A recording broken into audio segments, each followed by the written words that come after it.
Mohammad Yunus's request to PM Modi to prevent ousted Bangladeshi Prime Minister Sheikh Hasina from addressing her people online from Indian soil.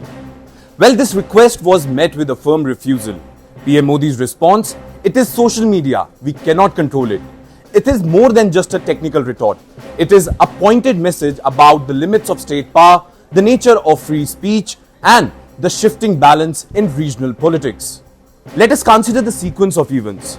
Mohammad Yunus, representing Bangladesh's interim government, publicly revealed that he requested PM Modi to curb the political speeches of ousted Bangladeshi Prime Minister Sheikh Hasina, who is currently residing in India.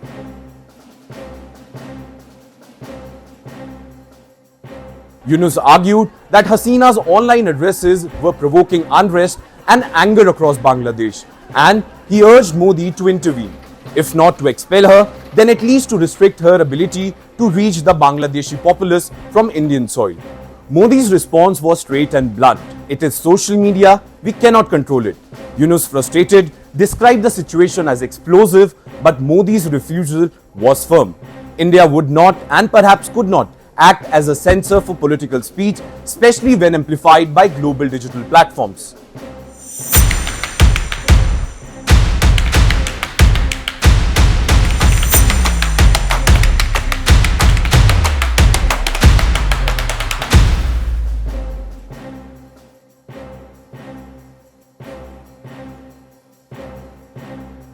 This exchange is not occurring in a vacuum. Only weeks earlier, Assam's Chief Minister Himanta Biswa Sharma had issued a stern warning to Bangladesh after Yunus had made provocation remarks about India's strategic Siliguri corridor, the so-called chicken's neck, that connects India's northeast to the rest of the country. Sharma reminded Bangladesh that it has two vulnerable corridors and that any attempt to play the geography card could backfire. His message was clear. India is acutely aware of its strategic vulnerabilities, but it will not cow out by rhetoric or any sort of threats.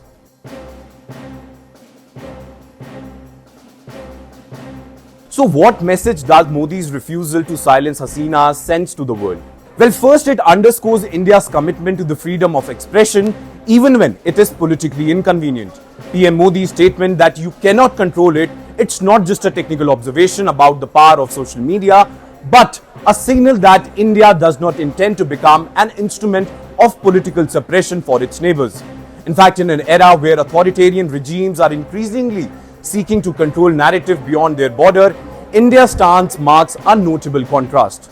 Secondly, it also reflects a pragmatic understanding of the limits of the state power in the digital era. The days when governments could easily silence exiled leaders are over.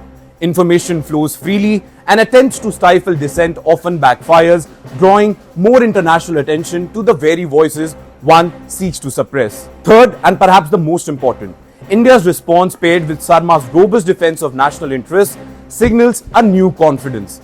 India will not be dictated by neighboring powers, nor allow its territory to become a pawn in another nation's internal struggles. At the same time, it refuses to play the role of regional censor, even under diplomatic pressure. Also remember, ever since Sheikh Hasina has taken refuge in India, Bangladesh has number of times made requests for her extradition, which India did not entertain.